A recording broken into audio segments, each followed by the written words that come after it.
Hey, folks, we are back. Rhinestone and Burlap, commonly known as RFG and BAC, Rick and Bruce. You might have seen us from the All-Star panel. We're sitting in for BKP this morning. He should be winging his way back, not winging, but driving his way back to the corporate offices and studio in Ellijay, Georgia here. He could be in Georgia enjoying a few wings on the way. He could, yeah, he could. We are, in fact, North Georgia's only online morning show. We want you all to remember that.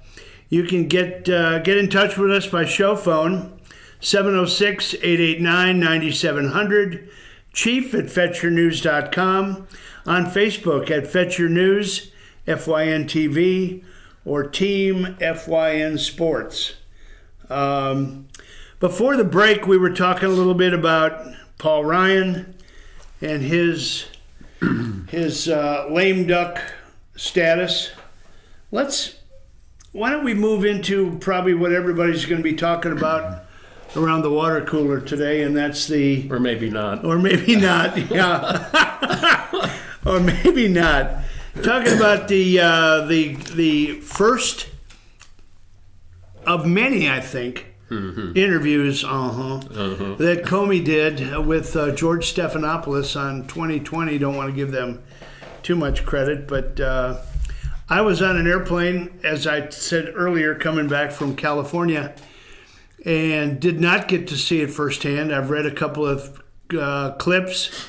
Our commander-in-chief has done a Twitter.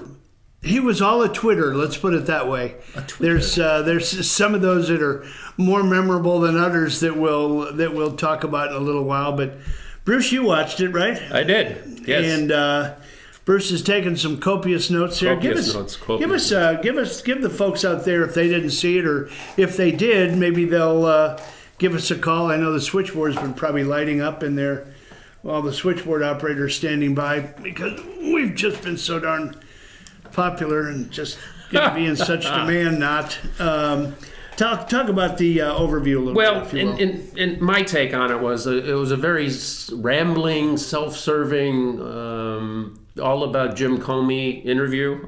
Again, he's selling a book, but some of the things that came out of it, let me just run through a few of these. The first thing he talked about, he said, when he had his first meeting with Trump, he said, I looked at his hair.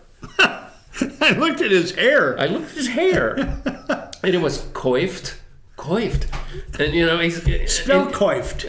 C-O-I-F-F-E-D. There you go. And then he said, then I noticed he had sort of white lines under his eyes. And I'm going, it seems like so, what's the word I'm looking for? Shallow. I mean, in the sense that, like, he starts looking at the guy's, external appearance, and maybe those were the goggles from the tanning booth. Who knows? But I mean, it was kind of odd. I thought that he obsessed about all this stuff with the way he looked the first time he met the man. Anyway, it went on from there.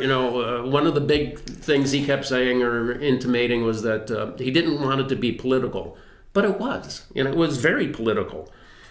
He talked about how when he was 16, the house he was living with his family got broken into. So he's always had a big heart for victims.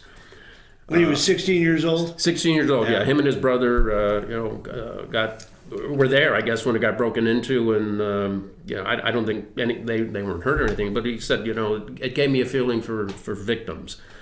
He didn't have the armed guards with him now that carry weapons. No, right? no. Not then? No, not then. Right. It was just him and his brother. Yeah.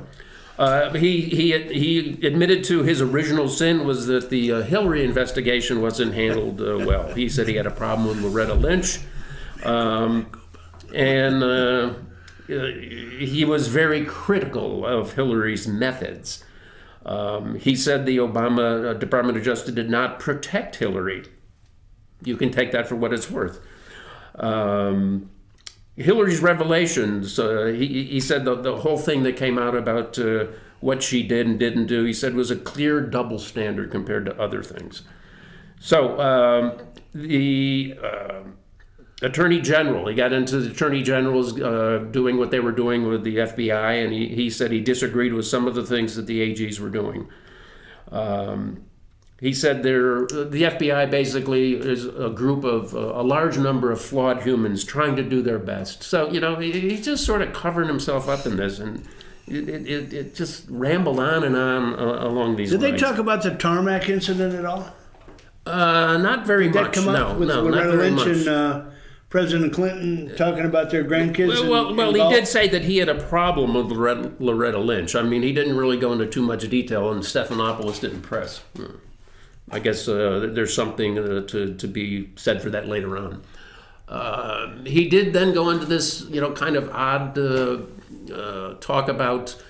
There was that TV thing where there was a group of men in the Blue Room, and he said he was trying to stay back against the wall. He was in a blue suit, and he tried to get by the blue drapes so he'd blend in. That's the guy 6'8". Yeah, like you blend. Yeah. But, he said, nonetheless, Trump called him over, so you had to do the long walk over. And he said, my wife and my daughters knew that was my oh no face as I walked across the room because I didn't want to do that. That's great, my oh no face. My oh no face. Talked a little bit about the reference to Donald Trump being like a mob boss. And he said he gets the feelings in his meetings with him and discussions and whatnot that he's always trying to establish dominance, and that's how he made the jump to a mob boss. If Brian were here, he would do. He would say, folks, 2 days before that came out about the mob boss, I was the first one to talk about Gotti in New York and how they went after his attorney. And our Jersey boy doing his thing. Anyway, I got to give BKP his props. Yeah. He said they got into the Russian influence thing where he had the meeting where he talked about Mike Flynn. He said, I hope you can let it go. And, he said that took him aback. He wasn't quite sure. And he said he should have responded more explicitly, but in hindsight, he didn't. Stephanopoulos asked him, do you think crimes were committed? In a sense. And he goes, yes. So in a sense, they were. In a sense, they weren't. Who knows? In a sense, they were, but they weren't followed up on. Whatever. He continued to be judge and jury about everything. Yeah, I mean, it was really bland. I mean, it was just really, read the book. You got to get the book to get more of the stuff. It was sort of self-indulging. Yeah, it was sort of a presser for people to buy the book and read it. And whatever. Did Stephanopoulos ever give him any hard? Were they all softball questions? Pretty much, I think, except to the end, Then he said, do you think Trump is fit to be president? And he said... Well, that was probably a setup question, wasn't it? Well, yeah, but it sort of ended with that he basically said he's morally unfit to be president. And I'm thinking to myself, well, you're ethically unfit to be the FBI director. But, yeah. Anyway, it was just, as Rick said, a taste of more to come. There's going to be more interviews. He'll be asked different questions by other interviewers, and I just was not impressed with him. And I think some of the other people who, former FBI people, who were in the management level, the hierarchy of the FBI, said he has really besmirched the FBI and really put a stain on them. At the management level, if you will. And having said that, I think I know there's a large group of FBI agents and people that are doing the yeoman's work of keeping this country safe and doing it right and doing it ethically. And so Swampers at the top. Yeah. The Strocks, the Pages, McCabe, Rosenstein. Yeah. Have you got a video, Amanda? Did you have a video of something?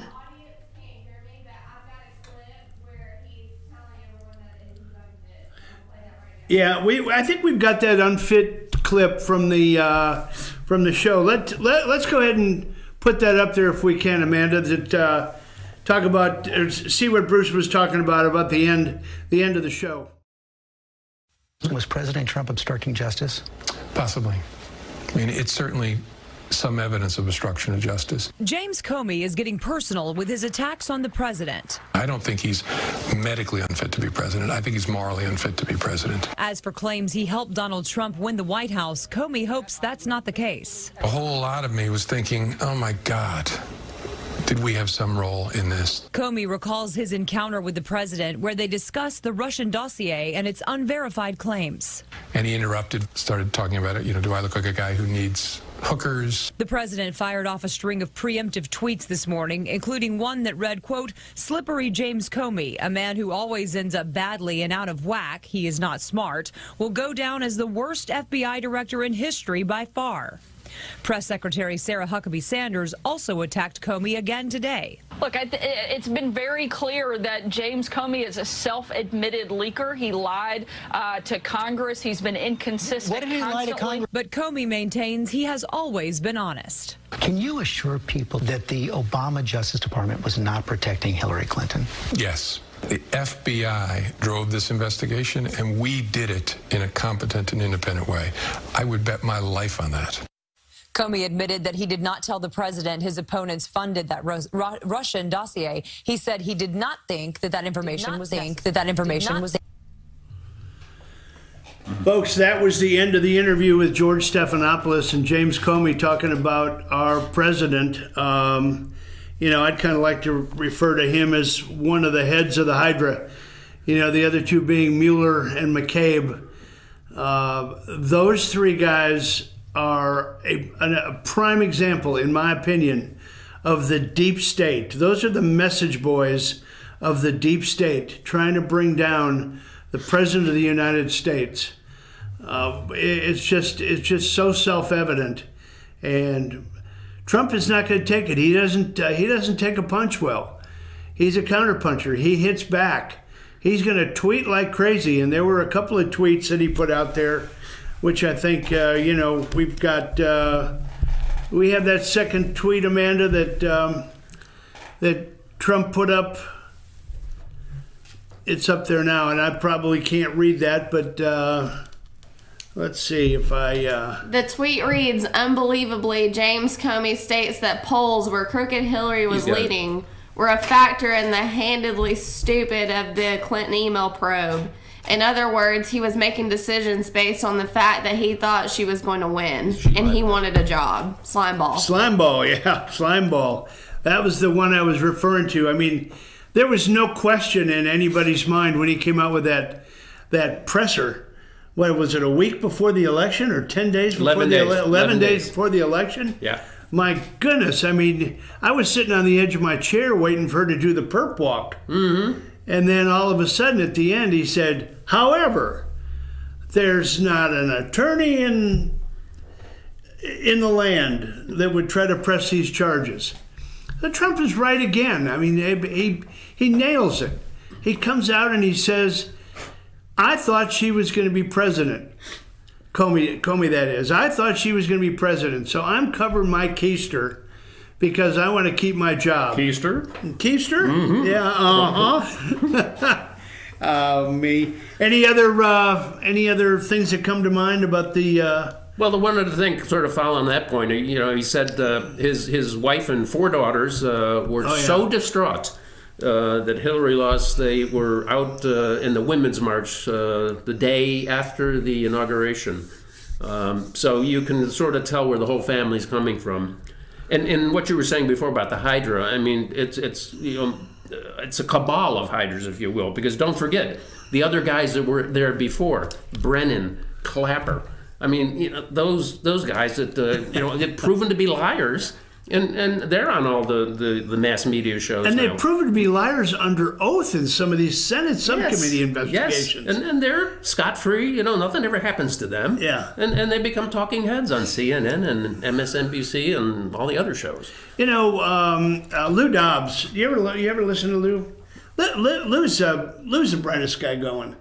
He really comes up with good, insightful stuff, and they very much on the immigration issues. Boy, he's hot on that. I know. When I was coming home last night, listening to some replays of some stuff, Lou Dobbs had what's the attorney DeGenova, and his wife. And they were, and Lou Dobbs said, you know, it is so evident what's going on, but what can they do? You know what they can do? They can get the Republican House, who's got the authority to go after these creeps. You know, you don't have to go to a court. I mean, like Nunez trying to get election year. You know, are they going to have the cojones to do that? The cojones. Cojones. There we go. Anyway, so your final thoughts on the Comey thing before we get away from that? You know, it was a beauty pageant. You know, he was out there on the runway. You know, and like, you know, the whole world to see. Answered a few questions and Who's did they say who he was up with next? I know Brett Baer has the third interview. Yeah, I don't know who's next. I would imagine probably up Chuck Todd from NBC is probably going to weigh in, wouldn't you think? Could very well be. Stephanopoulos. I don't know if Anderson Cooper will get in there at some point. Oh, yeah. Probably one of the ladies from CNN. I'm not sure. Yeah. Anyway. Like Joe and Mika. Oh, my goodness. Don't get me started. No, Brian gets up. Brian started. Yeah, Brian gets up every morning and looks at Joe and Mika at 6 a.m. I tell you what, I couldn't keep my breakfast down if I had to do that. Anyway. He's a man. Yeah. We're coming to you live from the world headquarters of Fetcher News in beautiful downtown Ellijay. And we're going to take another break for the cause, and we'll be back after these messages. Take care of our sponsors, if you will, folks. In the next half hour, we're going to reprise a couple of really, really good interviews with David Ralston and our representative, Doug Collins. So after these messages, take us to break, Amanda, if you will, please.